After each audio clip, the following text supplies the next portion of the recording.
Oke, setelah kita lihat di slide pertama tadi ya, bagaimana Allah menciptakan kita ya, dan kita harus menjaga tubuh ini, dan kita harus berhikmat. Nah, kita harus berhikmat untuk kita bisa mau belajar bagaimana sih menjaga tubuh ini dengan baik. Nah, di sini ada 3 hal yang perlu diperhatikan untuk menjaga pola hidup sehat atau gizi seimbang lah ya. Yang pertama itu adalah makanan yang bergizi.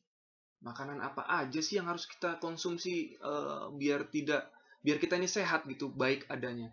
Dan juga istirahat yang cukup. Sebenarnya istirahat itu harus bagaimana seperti itu. Nanti akan kita bahas. Dan juga di sini olahraga yang rutin. Olahraga yang seperti apa sih? Apakah saya sudah berolahraga atau belum ya? Kalau saya keringetan udah olahraga belum ya? Nah, seperti itu. Nanti kita akan coba bahas. Nah, sebenarnya ada satu lagi, itu menimbang berat badan ya secara berkala atau dalam arti dikontrol lah. Misalkan 2 minggu sekali ataupun 1 bulan sekali untuk kita mengetahui supaya BB kita, berat badan kita itu tidak kelebihan atau bahkan turun. Nah, seperti itu ya. Kita akan bahas satu persatu di sini. Oke? Ya, kita masuk ke makanan bergizi ya. Jadi di setiap negara pastinya memiliki pola makan ideal ya, yang berbeda-beda pastinya ya. Itu bisa dipengaruhi oleh beberapa faktor ya, seperti kebutuhan gizi dan kondisi setiap negara, secara letaknya, secara cuaca ya, itu bisa diperhatikan. Dan bahkan di Indonesia itu punya piramida makanan untuk menggambarkan menu gizi seimbang ya. Di sini kalau kita lihat pada gambar pola makanan gizi seimbang. Nah, perlu dipahami juga ya, kenapa sih sekarang disebutnya gizi seimbang, nggak lagi 4 sehat, 5 sempurna. Nah, itu tadi, karena diperhatikan oleh letak. Di Indonesia pun kita terbagi jadi beberapa wilayah, ya. Beberapa wilayah dan yang berada di dataran tinggi, dataran rendah, ya, atau bahkan di tempat yang memang cuacanya cukup dingin dan juga mungkin kita yang di Bekasi ya, mungkin cuacanya yang tidak terlalu dingin, tidak terlalu panas atau bahkan bisa panas juga kadang kalau di kita ya. Itu juga mempengaruhi faktor-faktor itu. Nah, jadi kita tidak lagi melihat secara keseluruhan pukul rata 4 sehat 5 sempurna. Tidak, tetapi gizi seimbang. Setiap orang tuh beda-beda kebutuhan gizinya. Ya, dilihat dari faktor-faktor yang tadi. Nah, pemahaman gizi seimbang sendiri adalah susunan ya pangan sehari-hari yang mengandung zat gizi seperti yang dilansir dari Kemenkes. Di situ ada kebutuhan secara makronutrien dan mikronutrien. Dan nilai gizi ini memiliki jenis dan jumlah yang sesuai dengan kebutuhan tubuh. Nah, itu ya, kebutuhan tubuh masing-masing orang. Nah, kalau kita lihat tadi makanan bergizi ini ada makanan makronutrien dan juga ada makanan mikronutrien. Kita akan bahas satu-satu mengenai makro dan juga mikro ini, makanan mikro ini. Oke. Kita akan ke slide berikutnya. Oke, di slide ini kita akan membahas mengenai makanan bergizinya itu makronutrien. Nah, di makronutrien ini sebenarnya ada tiga makanan yang harus kita konsumsi ya, atau dalam arti ini makanan besarnya karena sumber energi ini semua ya. Tetapi perlu diperhatikan kebutuhannya, ada takarannya juga seperti itu. Kalau kita lihat dari karbohidrat ya, di sini siapa yang tidak makan karbohidrat, pasti kita harus mengkonsumsi karbohidrat karena karbohidrat ini adalah sumber energi untuk tubuh kita ya. Seperti contohnya ada nasi, jagung ya, nasi yang setiap hari kita konsumsi ya, jagung, kentang ya, dan lain-lain ya. Kita bisa mengkonsumsi, mendapatkan karbohidrat yang baik itu dari ini, nasi, jagung, kentang ya, itu contohnya. Nah, kebutuhan dari karbohidrat kita per hari ya, per hari ini ingat ya, itu kurang lebih 300 sampai 400 gram per harinya. Jadi kalau dikategorikan mungkin kebutuhan nasi kita deh, itu sebenarnya 1 genggaman ya, satu genggaman masing-masing orang. Kan berbeda-beda ya kebutuhannya. Maka di sini ada lambang kurang lebihnya. Ya, kurang lebihnya itu 300 sampai 400 atau satu genggaman tangan kita masing-masing. Oke? Per hari, ingat ya, bukan per sekali makan, per hari. Itu kebutuhan karbohidrat kita. Nah, sedangkan protein kita di sini kalau kita lihat protein itu dibagi menjadi dua, protein hewani dan juga nabati. Nah, contohnya ketika untuk nabati itu mungkin bisa dari kacang-kacangan, ya, dari tahu, dari tempe, ya, itu yang nabati. Sedangkan yang hewani itu bisa kita ambil dari daging, ya, telur, seperti itu ya. Dari namanya aja udah jelas ya, yang hewan. Produk-produk yang hewan deh, apa aja tuh? Ya, ada daging, biasanya kamu konsumsi ya, daging ayam tuh biasanya yang sering. Terus telurnya itu yang paling mudah dan itu juga merupakan protein yang baik untuk tubuh ini. Dan protein ini adalah zat pembangun tubuh atau bahkan memperbaiki jaringan-jaringan otot-otot kita misalkan yang rusak itu diperbaiki dengan protein ini. Nah, sedangkan kebutuhan protein kita per harinya itu kurang lebih 57 gram per hari.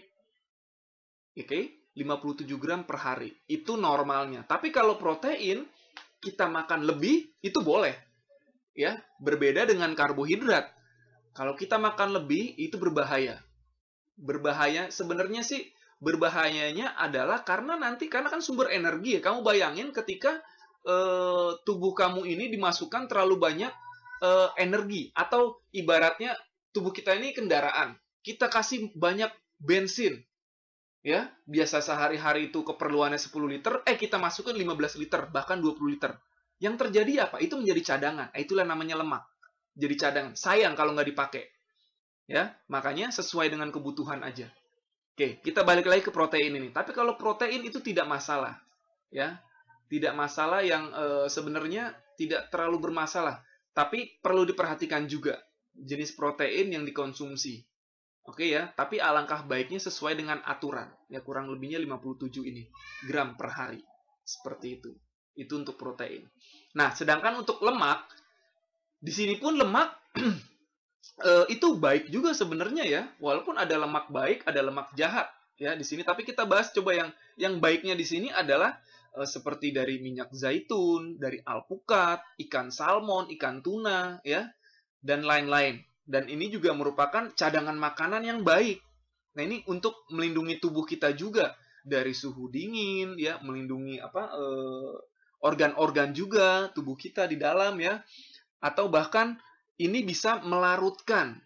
Nah, vitamin A, D, dan E. Jadi ada beberapa vitamin itu yang dilarutkannya nggak bisa dengan air, ya, dia bisa dengan lemak. Contohnya tadi vitamin A, D, dan E. Nah, kebutuhannya juga ada ini. Kurang lebihnya itu 67 gram per hari. Kebutuhan lemak kita per harinya. Oke? Nah, jadi ketika kita konsumsi ini sesuai dengan aturan, ya kita akan menjaga tubuh ini dengan baik. Nah, berbeda ketika dia yang kelebihan sudah ya, kelebihan berat badan. Tapi ini kita lagi nggak bahas itu ya. Itu mungkin akan ada pengaturannya. Dan itu sebaiknya memang ke ahli gizi.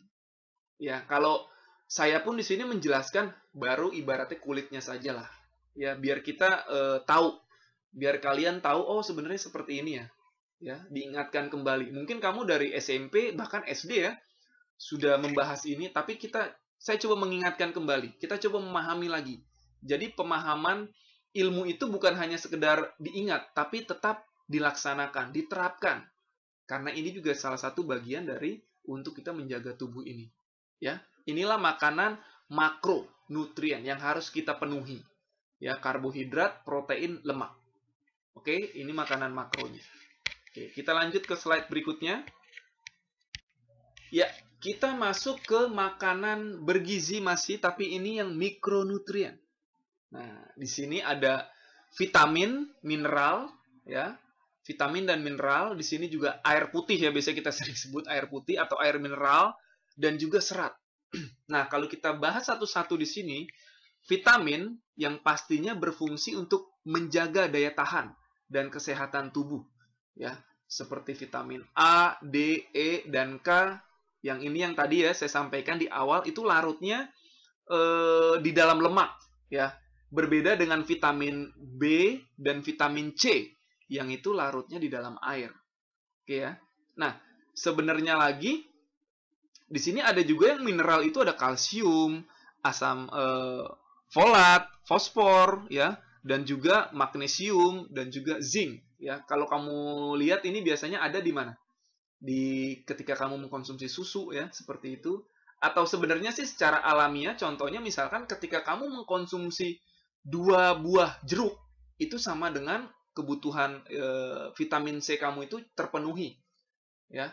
Ibaratnya 2 buah jeruk itu dapat memenuhi kebutuhan sehari kamu konsumsi vitamin C. Karena vitamin C itu ketika kita berlebihan makan pun ya dia akan larut. Bisa larut dari air seni kita ataupun keringat kita. Begitu. Jadi memang disesuaikan. Jadi nggak bisa nih, oh untuk 2 hari nih langsung makan jeruknya misalkan 4. Seperti nggak bisa. Jadi itu kan larut melalui air seni kita atau keringat kita. Ya, mungkin bahasa kedokteran mungkin bisa ada lagi banyak ya. Cuman seperti itu kalau vitamin. Nah, sedangkan air mineral di sini kebutuhan kita minum itu per harinya kurang lebih 7 sampai 8 gelas lah ya. Atau bisa memang disesuaikan dengan aktivitas ya, aktivitas kita. Tapi kurang lebihnya normalnya sih 7 sampai 8 gelas per hari untuk air mineral ini. Seperti itu supaya kita tidak dehidrasi. Berbahaya ketika kita dehidrasi ya. Itu dapat mempengaruhi metabolisme di dalam tubuh kita. Seperti itu. Selanjutnya, di makanan mikro, di sini juga ada serat. Di sini serat pastinya untuk menjaga kesehatan dan pencernaan tubuh. Ya, biasanya serat itu didapat dari sayur-sayuran, buah-buahan, ya, yang kita konsumsi dengan baik. Ya, dari pisang, kalau di gambar ini ada pisang, ya, mungkin ada sayur brokoli juga bagus tuh ya, dan lain sebagainya. Bagaimana ketika kita mengkonsumsi ini, ya kita akan mendapatkan serat, ya, serat yang terbaik seperti itu. Oke, kita akan lanjut ke slide berikutnya. Ya, di slide ini kita akan bahas mengenai istirahat yang cukup itu sebenarnya seperti apa sih? Nah, ini kalau kita lihat seusia mungkin kalian ya, remaja usia 14 hingga 17 tahun ya, itu sekitar kurang lebih 8 jam hingga 10 jam per harinya. Dewasa muda dengan rentang usia 18 hingga 25 tahun selama 7 hingga 9 jam. Sementara dewasa usia 26 sampai 64 tahun butuh tidur antara 7 hingga 9 jam. Dan di usia 65 tahun ke atas diperlukan waktu tidur selama 7 hingga 8 jam. Tapi di sini memang saya sempat baca juga, mencari lagi pemahamannya. Tapi memang cukup di kita ya secara umum kita 7 sampai 8 jam saja tidur per hari itu sudah cukup lah ya, sudah baik. Tinggal memang diperhatikan ada kualitasnya. Apakah kita tidur kadang kan ada kebangun tengah malam, nah ya itu ya. Jadi kualitasnya yang perlu diperhatikan juga sih ya, bukan lamanya. Tapi kalau saya lebih melihat kualitas tidurnya, apakah kualitas baik atau tidak, seperti itu, ya. Dan di sini kurang tidur atau kualitas tidur tidak baik mempengaruhi keseimbangan sistem tubuh atau metabolisme kita akan terganggu jadinya, ya. Kita akan terganggu bahkan jadi mengganggu aktivitas kita sehari-hari. Kita tidak akan maksimal untuk menjalankan aktivitas kita sehari-hari. Karena berbeda, kalau saya baca lagi memang ada bagaimana ketika kita kurang tidur, misalkan hari ini kita kurang tidur nih, kita balas besok, itu nggak bisa seperti itu. Beda dengan kalau kita lapar, kita tinggal makan kenyang. Beda dengan kalau kurang tidur itu berbeda. Itu menebusnya bisa kurang lebih 1 minggu, baru kita bisa normal lagi seperti biasa. Kalau kita sekali atau 2 kali kita waktu istirahat kita terganggu ya, itu menebusnya kurang lebih semingguan, kurang lebihnya. Jadi nggak bisa seperti makan. Kita lapar, kita makan selesai kenyang langsung. Nggak seperti itu. Oke? Ya, di sini perlu diperhatikan benar-benar istirahat kita tuh harus berkualitas dengan baik. Oke ya. Jadi kualitas tidur, aktivitas, gaya hidup, atau kebiasaan makanan berlebihan saat malam itu juga bisa mempengaruhi kualitas tidur. Ya, kualitas tidur dapat dipengaruhi tadi ya dari aktivitas, saya ulang lagi, gaya hidup atau kebiasaan, makanan lebih atau makan berlebihan lah saat malam. Gitu, seperti itu. Oke? Ya, kita lanjut lagi ke slide berikutnya. Oke, kali ini kita akan membahas mengenai olahraganya. Jadi, olahraga direkomendasikan kurang lebih ya 150 menit per minggu. Nah, itu menurut WHO dan juga Kemenkes juga menyarankan seperti itu.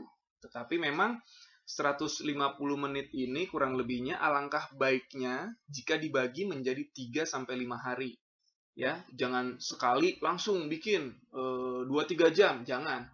Itu tidak efektif atau tidak ideal. Jadi benar-benar dibagi harinya. Seperti itu. Tapi ingat ya, ini kurang lebihnya. Selanjutnya, ketika melakukan olahraga, memang itu diharapkan menyenangkan. Jadi, cobalah lakukan olahraga-olahraga yang sekiranya bisa dilakukan bersama-sama dengan keluarga, contohnya ya, dengan orang tua kamu atau dengan kakak adik kamu, seperti itu. Jadi ketika melakukannya nggak kerasa waktunya seperti itu. Atau bahkan saya pernah lihat di kondisi seperti ini, saya pernah lihat waktu itu di mana, di IG kalau nggak salah, ada seseorang yang treadmill ya, dia lagi treadmill gitu, tapi di depannya tuh ada tabletnya, itu sepertinya nonton film Korea, seperti itu, nggak kerasa. Nonton film itu kan kurang lebih, kalau seri aja kan satu episodenya bisa kurang lebih 60 menit ya.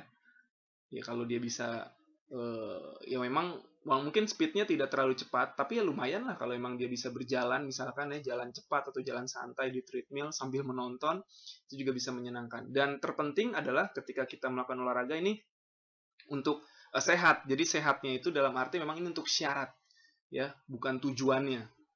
Kesehatan itu adalah syaratnya, seperti itu ya. Selanjutnya di sini terkait dengan ranah olahraga.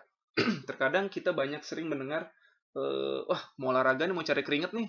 Cari keringet seperti itu. Olahraga cari keringet aja sih, seperti itu. Nah, pemahamannya di sini adalah ketika kita sudah masuk di ranah olahraga, itu sebenarnya patokannya bukan keringat. Udah keringatan udah olahraga nih, enggak juga, belum tentu juga.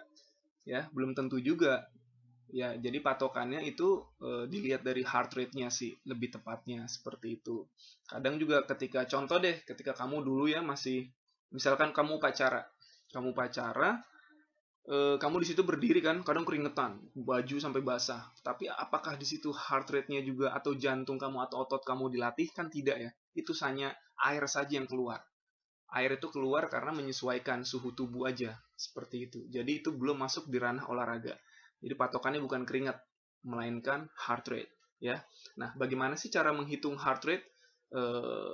Apakah kita sudah masuk di ranah olahraga atau belum? Nah, mungkin beberapa dari kalian waktu saya ajar dulu SMP pernah ketika kita exercise, biasanya saya minta dulu heart rate awalnya, atau bahkan biasanya di endingnya ya. Setelah melakukan exercise, yuk dihitung heart rate-nya berapa kali berdetak selama semenit. Nah, biasanya dicek di leher ya, ataupun di pergelangan tangannya, itu juga bisa. Biasanya saya waktuin itu 30 detik, tinggal nanti dikalikan 2. Jadi total tetap 1 menit atau 60 detik. Atau bisa juga 15 detik dikalikan 4. Yang penting totalnya itu 1 menit. Itu sudah mewakili ya. Jadi berapa kali berdetak selama semenit, seperti itu ya. Nah, memang diharapkan kalau untuk kita orang awam biasa ya, ketika berolahraga itu cukup di 60%-nya lah heart rate-nya, 60% sampai 70%. Itu sudah oke, ya. Itu sudah oke. Nah, pemahamannya atau cara menghitungnya nih ya, rumusannya kita harus tahu dulu. Rumusan 100% heart rate seseorang itu cara menghitungnya adalah 220 dikurangi umur.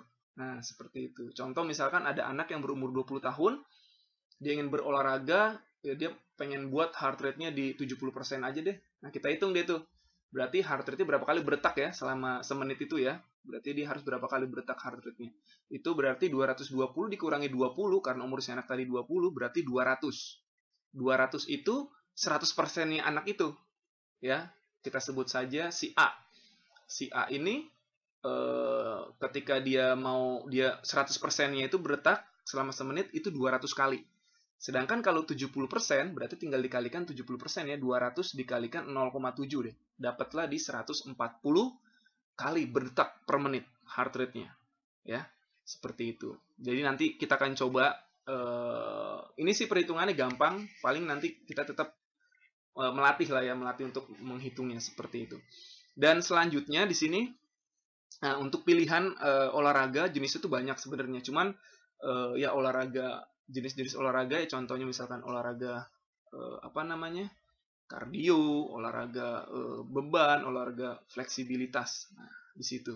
Nanti kamu tinggal nyamannya kemana nih? Seperti itu. Nanti akan kita bahas lagi untuk lebih lanjutnya olahraga ini.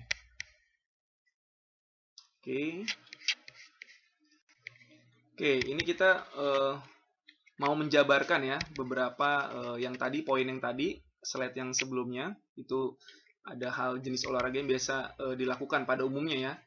Di sini saya memang pilih 3 aja. Ini memang biasa pada umumnya dilakukan kok di masyarakat kita. Ya, bahkan sebenarnya 2 sih ya, 2. Biasanya yang satunya lagi atau yang olahraga fleksibilitas ini biasanya sudah masuk ya di dalam pemanasan. Tapi kita coba jabarkan aja ya. Jadi di sini ada 3 kategori olahraga yang biasa dilakukan oleh masyarakat kita atau bahkan dunia ini ya. Tapi kita contoh di lingkungan kita itu ada olahraga beban, olahraga kardio, dan olahraga fleksibilitas. Pemahamannya apa aja sih? Kita lihat satu-satu. Dari olahraga beban, itu berarti pemahamannya latihan ini berfokus untuk melatih kekuatan fisik atau dalam arti untuk melatih otot-otot. Nah, gitu. Melatih otot-otot rangka. Nanti juga kalian kelas 11 akan mencoba melihat otot-otot rangka apa aja sih yang biasa sering dilatih pada umumnya ya. Ketika kamu push up itu untuk melatih otot apa sih? Nah, seperti itu. Atau ketika kalian melakukan sit up itu untuk melatih otot apa sih? Nah, seperti itu. Jadi ada namanya nanti ya, nama-nama istilahnya. Kayak contoh misalkan ketika kamu push up, dia lebih terfokus untuk melatih otot pectoralis mayor dan minornya atau otot chest-nya. Ketika kamu sit up, itu misalkan untuk melatih otot perutnya, abs-nya. Tapi ada bahasanya itu adalah rectus abdominal atau internal external oblique. Nanti kita akan coba memahaminya lagi. Terus selanjutnya ini berfokus memang pada masa otot rangka ya. Terus yang kedua contohnya itu olahraga beban, yaitu seperti kalian push up, sit up, yang tadi ya squat, seperti itu. Itu adalah untuk melatih fokusnya ke otot. Seperti itu ya. Dan dilakukan oleh semua orang, dan semua orang sebenarnya wajib melakukan olahraga beban ini. Seperti itu ya. Nah, selanjutnya, tetapi yang membedakan adalah porsinya nanti. Tergantung, misalkan tergantung berat badannya, tergantung usianya, latihannya seperti apa, nanti akan diprogram. Misalkan kalau misalkan kalian sekarang yang sedang pernah ikut orang tuanya, atau kamu pernah ya mencoba ke tempat kebugaran olahraga atau tempat gym, fitness ya, itu akan ada personal trainer. Dan situ akan diatur kamu olahraganya, bebannya seperti apa aja, seperti itu. Nah, kita pun nanti akan belajar olahraga beban ini ya, nanti di kelas 11 lah ya, atau nanti 10 di semester 2. Nanti kita coba lihat. Selanjutnya di sini yang nomor 5 ini afterburn ini ya, bisa terjadi bisa enggak, tergantung kategorinya kita mau intensitasnya tinggi atau tidak. Seperti itu. Kalau dibikin tinggi ya itu bisa, tapi kalau enggak ya enggak akan terjadi afterburn-nya. Tapi biasanya ketika melakukan olahraga beban itu biasanya ada afterburn. Afterburn ini berarti pemahamannya adalah gini. Ketika kita berolahraga itu kan terjadi pembakaran ya. Terjadi pembakaran. Nah, ketika kita stop itu tidak akan terjadi pembakaran lagi. Dalam arti pembakaran ini ya, aktivitas olahraganya. Seperti itu. Sedangkan ketika kita melakukan aktivitas olahraga beban, ya, ketika kamu melakukan olahraga beban, otot itu kan apa ya, ibaratnya, gampangnya begini deh, otot itu membesar masanya, ya, dan ibaratnya lagi dia, otot itu rusak dalam artian yang positif, baik, ya. Nah, ketika dia rusak, dia butuh dibetulkan. Nah, dibetulkan itulah yang mengakibatkan dia harus ada asupan lagi. Itulah terjadi pembakaran lagi. Seperti itu kurang lebihnya. Ya, nanti di slide selanjutnya akan dibahas sedikit. Tapi kita coba bahas ini dulu 3 olahraga ini. Ya, itu olahraga beban. Selanjutnya olahraga kardio. Ah, ini biasa kalian senengin nih. Sebelum ada pandemi ya, sebelum ada pandemi, olahraga kardio ini adalah olahraga masyarakat yang paling digemari. Entah ya sepak bola, basket, ya, volley, dan yang lain sebagainya, berenang, bersepeda, jogging, seperti itu. Itu contoh-contohnya. Nah, pemahamannya di sini sendiri, olahraga kardio, di sini olahraga yang gerakannya berulang-ulang secara teratur dalam jangka waktu tertentu.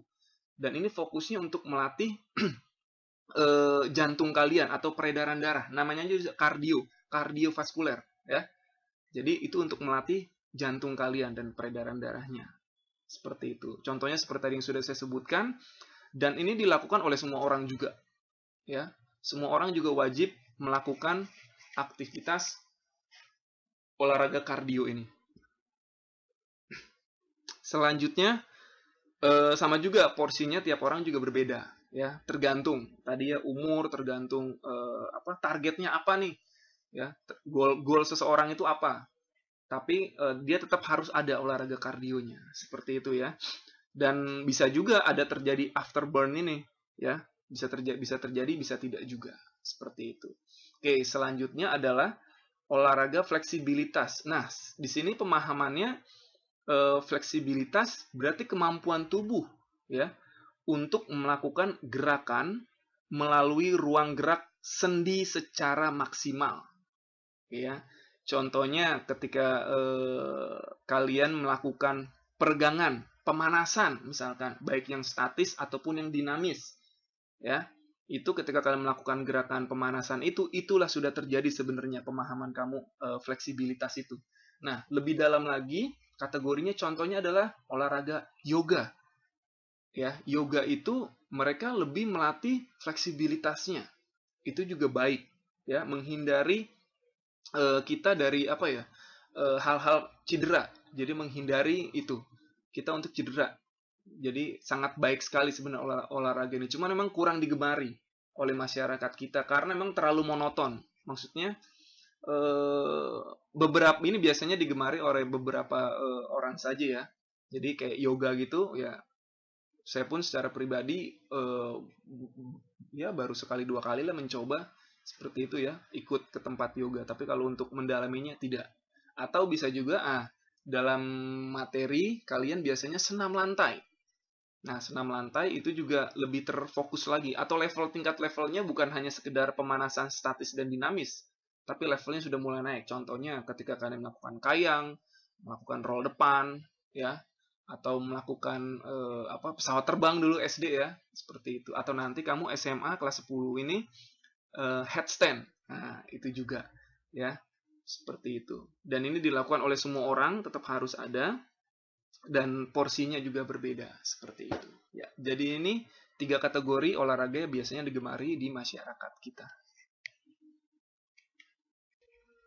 Oke, di slide ini ada catatan yang mungkin bisa kalian baca-baca lagi ya mengenai afterburn, heart rate, ya, dan juga pemahaman mengenai makronutrien dan juga mikronutrien. Nah, jadi semua hal ini saya ambil itu dari WHO dan juga Kemenkes ya. Data-data ini semua ya. Jika ada yang ingin ditanyakan, kalian nanti bisa tuliskan di kolom chat ya kalian ya. Oke, terima kasih anak-anakku, tetap semangat. Tuhan Yesus memberkati. Bye bye.